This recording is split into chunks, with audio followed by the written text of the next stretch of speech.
ቤተሰቦቼ እንደ ህልማቸው ኢየሩሳሌምን እንዲሳለሙ እፈልጋለሁ ስትሉን ለነበራችሁ መልካም ዜና በኢየሩሳሌም ቅዱሳን ቦታዎችን በማስጎብኘት በብዙዎች የተመሰገነው መታደል አስጎብኝና የጉዞ ወኪል አሁን ደግሞ ለፊታችን የጌታ ኢየሱስ ክርስቶስ የልደት በዓል ወደ ኢየሩሳሌም ለመጓዝ ቀጠሮ ይዟል። ጌታ ኢየሱስ ክርስቶስ ከተወለደበት ከቤተልሔም እስከ ጎልጎታ ከገዳመ ቆሮንጦስ እስከ ገሊላ ባህር ከዮርዳኖስ እስከ ጌቴሴማኒና የታቦር ተራራን ጨምሮ ሌሎችም በርካታ ቅዱሳን ቦታዎችን እንጎበኛለን። እናትና አባት ለሚልኩና ጥንድ ሆነው ለሚመጡ ልዩ ቅናሽ አለን። ውስን ቦታ ስለቀረን አሁኑኑ ቦታ ያዙ። ለተጨማሪ መረጃና ለምዝገባ በ0964 08 08 08 ወይም በ0912 64 10 00 ላይ ሃሎ ይበሉን። መታደል አስጎብኝና የጉዞ ወኪል።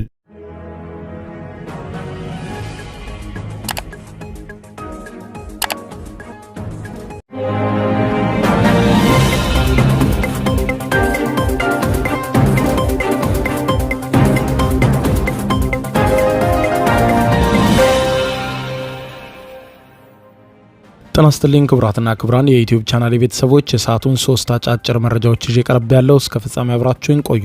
የመጀመሪያው መረጃ ክብራን አድማጮች ከደቡብ አፍሪካ የተሰማ መረጃ ነው። እጅግ በአሳዛኝ ሁኔታ በርካታ ኢትዮጵያውያን ጥቃት እየደረሰባቸው እንደሆነ በየቀንም ኢትዮጵያውያን እየተገደሉና እየሞቱ እንደሆነ ከደቡብ አፍሪካ ኢትዮጵያውያን አስታውቀዋል። በጣም አሳዛኝና ልብ የሚነካ ዜና ነው የማስደምጣችሁ። ከወደ ደቡብ አፍሪካ በዝርዝር አስደምጣችኋለሁ። በሌላ በኩል ደግሞ ክብራን አድማጮች እንዲሁም በኤርታሌ የእሳተ ገሞራ ፍንዳታ ተከስቷል። ሁኔታውን ማስከትሎ የአዲስ አበባና የሰመራ ዩኒቨርሲቲዎች ሁኔታው ክትትል እንደሚፈልግ ገልጸዋል። የክልሉ የአደጋ መከላከል ኮሚሽንም በጉዳዩ ዙሪያ መግለጫ ሰጥቷል። ታደምጣላችሁ። በሌላ በኩል በኢትዮጵያ ብሔራዊ ምርጫ ቦርድ ህጋዊ ሰውነቱን ያጣው ህዝባዊ ወያኔ ሓርነት ትግራይ ህወሓት መግለጫ አውጥቷል። ለመሆኑ በዶክተር ደብረጽዮን ገብረ ሚካኤል የሚመራው ህወሓት በመግለጫው ምን አለ? የምታደምጡት ሌላኛው መረጃ ነው። እስከ ፍጻሜ ቆዩ። ዝርዝሩን አድምጡ ግብዣይ ነው። ወደ መረጃዎቹ አለፍኩ። አብረን እንከታተለው።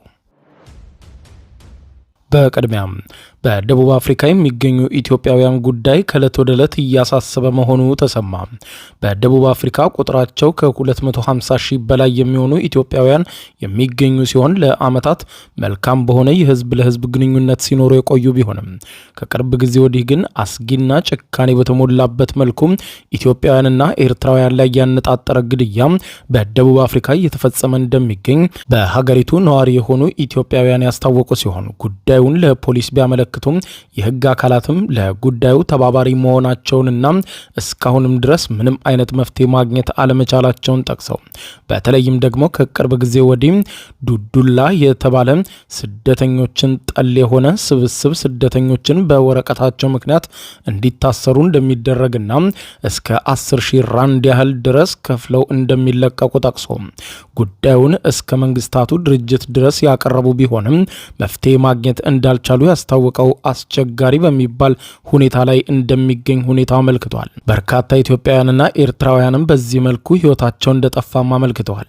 በደቡብ አፍሪካ በሚገኙ ኢትዮጵያውያንና ኤርትራውያን ላይ እየተፈጸመ በሚገኘው ግድያ በአማካኝ በቀን 5 ኢትዮጵያውያን ህይወታቸው እንደሚያልፍ የተገለጸ ሲሆን በአብዛኛው ህይወታቸው የሚያልፈው ደግሞ በሱቆች ውስጥ የሚሰሩ ኢትዮጵያውያን መሆናቸውን እነሱ ውስጥ ባሉበት ሁኔታ ሱቆች ላያቸው ላይ በማቃጠል አሰቃቂ በሆነ ሁኔታ ነው እንዲሞቱ የሚያደርጉት ብለዋል። በደቡብ አፍሪካም አስፈላጊ በሆኑ ጉዳዮች ላይ በመሳተፍ ድጋፍ ስናደርግ የቆየን ቢሆንም አሁንም ግን አግባብ በሌለውና አሰቃቂ በሆነ ሁኔታ ወላጆች ከነልጆቻቸው እየተተኮሰባቸው እንዲሞቱ እየተደረገ ነው ሲሉ ሁኔታው በእጅጉ አሳሳቢም አስጨናቂም እንደሆነ አመልክተዋል። በሚቀጥለው ዓመት በደቡብ አፍሪካ ምርጫ እንደሚካሄድና ለዚህም ሀገሪቱን እየመራ ያለው መንግስት ህዝቡን ለምርጫ ለማነቃቃት በሚል ስደተኞችን ከሀገር አስወጣለሁ ሲል ስደተኞች የደቡብ አፍሪካን ሀብት እንዳይወስዱ አደርጋለሁ የሚሉ ቅስቀሳዎችንም እያሰራጨ መሆኑን የጠቆሙት ኢትዮጵያውያኑ ባልተጠበቀ ሁኔታ ኢትዮጵያውያኑን አይጥ ሲሉ በመጥራትና በማጥቃት ላይ መሆናቸውን ችግሩም እስካሁን እልባት አለማግኘቱን ጠቅሰው እንደ ማህበረሰብ ድምጻችንን ለማሰማት ጉዳዩንም ለመንግስት አካላት እንዲሁም ለተባበሩት መንግስታት ድርጅት እያቀረብን ቢሆንም ጉዳዩን በተለይም በሀገር ውስጥ በሚገኙ ፖለቲከኞች ለፖለቲካ ዓላማ መጠቀሚያ እንዲውል እየተደረገ መሆኑን እልባት አለማግኘቱንም ጭምር ገልጸዋል። በደቡብ አፍሪካ ያለው የኢትዮጵያ ማህበረሰብ በብዛት በንግድ ስራ ላይ የተሰማራ ከፍተኛ የሆነ ማህበራዊ፣ ስነ ልቦናዊና ኢኮኖሚያዊ ቀውስ ውስጥ እየገባ እንደሚገኝም ገልጸዋል። የብዙ ኢትዮጵያውያን የብዙ ዓመታት የስራ ውጤትና የኢኮኖሚ ጥረት በአንድ አፍታ በዘረፋና በእሳት እየወደመ መሆኑን ኢትዮጵያውያኑ ገልጸው ብዙዎችም ለደህንነታቸው በመፍራት ንግዳቸውን ዘግተው ከጥቃት አካባቢያቸውን ለመሸሽ እየተገደዱ ነው ብለዋል። በቋሚ የፍርሃትና የጥርጣሬ ሁኔታ ውስጥ መኖር የማህበረሰቡን ስሜታዊና ማህበራዊ ትስስርም በእጅጉ እየጎዳው እንደሆነም ተመልክቷል። ህጋዊ የኑሮ ፈቃድ ወይም የስደተኛነት ጥያቄ ያላቸው ብዙ ኢትዮጵያውያን በሰነዶቻቸው ምክንያት ለህግ አስከባሪ አካላት ሪፖርት እናደርጋለን በማለት በከፍተኛ ሁኔታ እንደሚያንገላቷቸውም ተመልክቷል። የኢትዮጵያ መንግስት በደቡብ አፍሪካ የሚገኝ ኤምባሲን በመጠቀም ጉዳዩን ከደቡብ አፍሪካ መንግስት ጋር በዲፕሎማሲያዊ መንገድ ሲያነሳ እንደቆየ የሚገልጹት መረጃዎቹ ጥቃት ለደረሰባቸው ዜጎች የህግና ሰነድ ድጋፍ ለመስጠትም ጥረት ይደረጋል መባሉን ከዚህ ቀደም በወጡ የዜና ዘገባዎች ላይ ተመልክቷል። መጤጠልነትና ስደተኛ መጥላትን ከቅርብ ጊዜ ወዲህ በከፍተኛ ሁኔታ እየተባባሰ የመጣ ጉዳይ ሲሆን በተለይም ከዓመታት በፊትም በተመሳሳይ በስደተኞች ላይ የደቡብ አፍሪካ ዜጎች ባደረሱት ጥቃት በርካታ ሰዎች መሞታቸውና በወቅቱም ዓለም አቀፍ መገናኛ ብዙሃን ሰፊ ርዕስ መሆኑ አይዘነጋም። አሁን ላይ በኢትዮጵያውያን ላይ እየደረሰ ያለውን ጥቃት አስመልክቶ ይህ ዘገባ እስከተጠናከረበት ሰዓት ድረስ ከደቡብ አፍሪካ ከሚገኘው የኢትዮጵያ ኤምባሲም ሆነ ከኢትዮጵያ መንግስት በጉዳዩ ላይ የወጣ ተጨማሪ መግለጫ የለም። በሌላ ዜና በኤርታሌ የእሳተ ገሞራ ፍንዳታ መከሰቱን ተከትሎ በሰመራና አዲስ አበባ ዩኒቨርሲቲዎች ሲያስጠነቅቁ የክልሉ የአደጋ ስጋት መከላከል ኮሚሽንም ማሳሰቢያ ሰጥቷል። ኤርታሌ ዛሬም በድጋሚ አዲስ ፍንዳታ መጀመሩ የተመለከተ ሲሆን ሁኔታው ክትትል እንደሚፈልግም ተገልጿል። የሰመራ ዩኒቨርሲቲ የጂኦሎጂ መምህርና ተመራማሪ መምህር ኖራ ለቲክቫ እንደተናገሩት ከሆነ ፍንዳታው ዛሬ መከሰቱ እውነት ነው፣ ምንም ጥርጥር የለውም ያሉ ሲሆን መረጃውን ልከውልናል ብለዋል። ከኤርታሌ የሚወጣው ጭሱ አፍዴራ ጭምር እየደረሰ መሆኑን ገልጸው እንደ ደመና ሆኖ እየታየ ነው ያሉት ተመራማሪው ይህ የአፍዴራ የፍንዳታ ጉዳይ ገና ነው። ከዚህ በፊትም ለስራ ሄጄ ባየሁት መሰረት ስንጥቃለ ከስራ ከተመለስንም በኋላ ከኤርታሌ ተነስቶ ከአፍዴራ በስተሰሜን በኩል የሚያልፍ ስንጥቃለ ብለዋል። በአዲስ አበባ ዩኒቨርሲቲ የጂኦፊዚክስ ስፔስ ሳይንስና አስትሮኖሚ ኢንስቲትዩት ተመራማሪ ፕሮፌሰር አታላይ አየለ በበኩላቸው ንዝረቱ አለ ግን የተመዘገበ ነገር እስካሁን የለም። በመሬት መንቀጥቀጥ ደረጃ ግን በኤርታሌና በአፍዴራ መካከል ፍንዳታም ያለው ጭስ መሰል ነገር ተከስቷል ብለዋል። የመሬት መንቀጥቀጥ ንዝረት ወይም ሞገድ እዚህ አዲስ አበባ መድረስ የሚችል የተመዘገበ ነገር እስካሁን የለም፣ ግን ክትትል ይፈልጋል ያሉት ተመራማሪው የፈነዳው እሳተ ገሞራ ይሁን አይሁን ገና አልታወቀም ብለዋል። ነገር ግን የታፈነ እንፋሎትም ሊሆን ይችላል ብለዋል። ጭስ ወደ ላይ ይወጣል፣ ድምጽም አለው። የአፍዴራ ሐይቅም በቅርበት አለ። ከእንፋሎት ጋር የተገናኘ የታመቀ ኃይል ነው ሊሆን የሚችለው፣ በቀጣይ የምናየው ይሆናል ነው ያሉት። ከአፋር ክልል አደጋ ስጋት ስራ አመራር ኮሚሽን ስለ ጉዳዩ ማብራሪያ የሰጡት አቶ ማሄ አሊም ኤርታሌ አሁንም በአንድ በኩል ፍንዳታ አለው ያሉ መረጃዎችን እያጣራን ነው፣ በህዝቡ ላይ ምን አይነት ችግር ያመጣል የሚለውንም እየገመገምን ነው ብለዋል። ፍንዳታ ካልሆነ በስተቀር እስካሁን ድረስ በህዝቡ ላይ የተደረሰ ጉዳት የለም ሲሉ ያከሉ ሲሆን በተለይም ደግሞ ማህበረሰቡ ለአደጋ እንዳይጋለጥ ምን የቅድመ ጥንቃቄ ስራ ተሰርቷል በሚል ለቀረበላቸውም ጥያቄ የክልሉ አደጋ ስጋት ስራ አመራር ኮሚሽን በምላሹ ካሉት የወረዳ አመራሮች ጋር ሆነን እየተነጋገርን ያለንበት ሁኔታ አለ። ኤርታሌ አካባቢ ያለ ማህበረሰብ ባይኖርም ለግጦሽ መሬት ፍለጋ የሚሄዱ ሰዎች ስለሚኖሩ ወደ ግጦሽ የሄዱ ሰዎች እንዲመለሱ በቅርብ እየተከታተልን ነው ብለዋል። ፍንዳታው አለ፣ ማህበረሰቡም ያስከተለውን ነገር ባይኖርም ለወደፊቱ ምን ያስከትላል የሚለውን መረጃውን በቅርበት እየተከታተልን ነው ሲሉ አክለዋል። በመጨረሻም በመጨረሻም በኢትዮጵያ ብሔራዊ ምርጫ ቦርድ ህጋዊ ሰውነቱን ያጣው የህዝባዊ ወያኔ ሓርነት ትግራይ ህወሓት ቡድን በዛሬው ዕለትም ፌዴራል መንግስቱን የሚከስ የተለመደ ይዘት ያለው መግለጫ አውጥቷል። ህዝባዊ ወያኔ ሓርነት ትግራይ ህወሓት አደረኩት ባለው የማዕከላዊ ኮሚቴ ስብሰባ ከህዳር 8 ጀምሮ እስከ 13 አካሂጃለሁ ያለ ሲሆን በዚህም ጥልቅ ውይይት በማካሄድ የተለያዩ ውሳኔዎች ላይ ደርሻለሁ ብሏል። ህወሓት በዛሬ መግለጫው እንደከዚህ ቀደሙ ሁሉ የኢትዮጵያ ፌዴራል መንግስትን በተደጋጋሚ የከሰሰ ሲሆን በተለይም ደግሞ የፌዴራል መንግስቱ ከበባ ፈጽሞብናል ብሏል። የድሮን ጥቃት ከፍተኛ የፖለቲካ ውሳኔ የተሰጠበት መሆኑን አመላካች ነው። ስለዚህም የድሮን ጥቃቱም የፌዴራል መንግስቱ ተጠያቂ ነው። የኢትዮጵያ መንግስት ስምምነቱን ጥሷል በማለት ወቅሷል። ከዚህም በተጨማሪ የኢትዮጵያ መንግስት በትግራይ ክልል ላይ እገዳ አውጇል። እንዲሁም ትግራይን የሁከትና የግርግር ማዕከል ለማድረግ እያደረገ ያለው እንቅስቃሴም በጥልቀት እየተወያየንበት ነው ብሏል። ጥያቄያችን በፍጥነት መፈታት አለበት ያለው ህዝባዊ ወያኔ ሓርነት ትግራይ ህወሓት በአስቸኳይ ጥያቄያችን መፈታት በሚያስፈልጋቸው ቅደም ተከተል ተለይተው ቅድሚያ በሚሰጣቸው ስራዎች ላይ እንዲሰራ እንዲሁም የትግራይን ህዝብ ደህንነትና ደህንነቱ የተጠበቀ ህይወትን ለማረጋገጥ ከትግራይ መከላከያ አቅሞች ጋር በመቀናጀት እንዲሰራ አቅጣጫ አስቀምጫለሁ በማለት ገልጿል።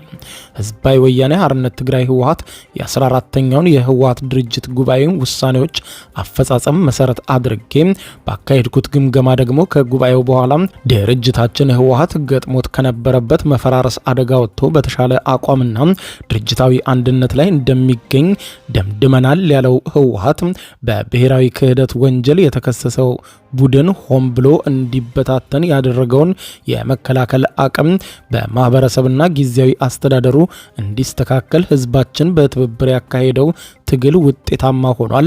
ስለዚህም ተጠናክረናል ሲል ህወሓት በመግለጫው ገልጿል። በወቅታዊ ሁኔታም በስደተኞች መጠለያ ማዕከላትና ከህዝብ ጋር ያሉትን የተፈናቀሉ የተሰደዱ ወገኖችን ሁኔታ በጥልቀት ገምግመናል ሲልም አልፎታል። ህዝባዊ ወያኔ ሓርነት ትግራይ ህወሓት በዚህ መሰረት በመርሃ ግብሮች አፈጻጸምና በዝርዝር ገምግም ያለውን ሁኔታ የገለጸ ሲሆን የድርጅታችን ህወሓት ማዕከላዊ ኮሚቴ እስካሁን የተሰሩ ዋና የፖለቲካ ስራዎችና ተጠናክረው መቀጠል እንዳለባቸው የወሰንባቸው ጉዳዮችም አሉ ብሏል። ባንዣበበብን አደጋ በተለይም ደግሞ በህዝባችን ፊት ሰፊ ጥያቄ ተነስቶብናል ያለው ህወሓት በዚህም ጥያቄ መሰረት ካለፈው በላቀ ፍጥነትና መስራትና ትግል ማድረግ እንዳለብንም አቅጣጫ አስቀምጠናልም ሲል ህዝባዊ ወያኔ ሓርነት ትግራይ ህወሓት በመግለጫው ገልጧል።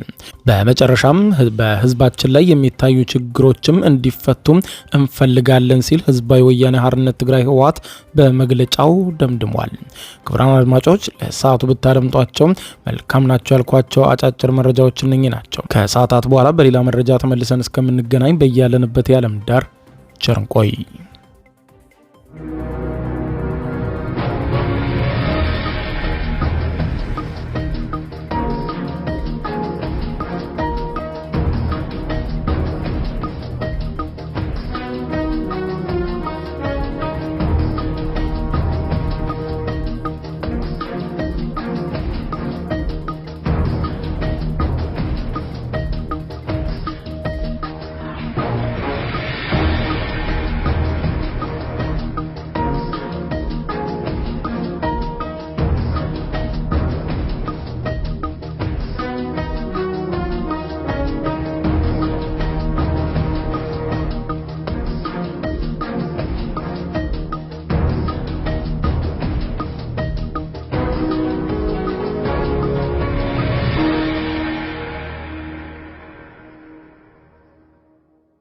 ዩቲዩብ የስኬት ሚስጥሮችን በዝርዝር የያዘው የአቤል ብርሃኑ የወይኗ ልጅ መጽሐፍ ሁለተኛ እትም በገበያ ላይ። ዩቲዩብ ለመጀመር በአጭር ጊዜ ስኬትን ለመቀዳጀት አስበዋል? ዩቲዩብ ብጀምር ስንት ብር አገኘሁም ብሎ አስበዋል? እንግዲያውስ በዩቲዩብ 2 የወርቅ 3 የብር ሽልማቶችን ያገኘው የአቤል ብርሃኑ የወይኗ ልጅ የዩቲዩብ ሚስጥሮች መጽሐፍ በዝርዝር ሁሉንም ያብራራሉታል። ዛሬውኑ ገዝተው ህልሞን እውን የሚያደርጉበትን የዩቲዩብ የስኬት መንገድ ይጀምሩ። በሀገር ቤት አከፋፋይ አዲስ አበባ ሜክሲኮ ኮሜርስ መጽሐፍት መደብር። በውጭ ሀገራት ለምትገኙ ከአማዞን ላይ ብታዙ በቀናት ውስጥ ደጁ ይደርሳል። የአማዞን ሊንኩን እዚህ ቪዲዮ ኮሜንት ላይ ያገኙታል። የዩቲዩብ ሚስጥሮች፣ ዘመኑ ጋር ተፈላጊ መጽሐፍ።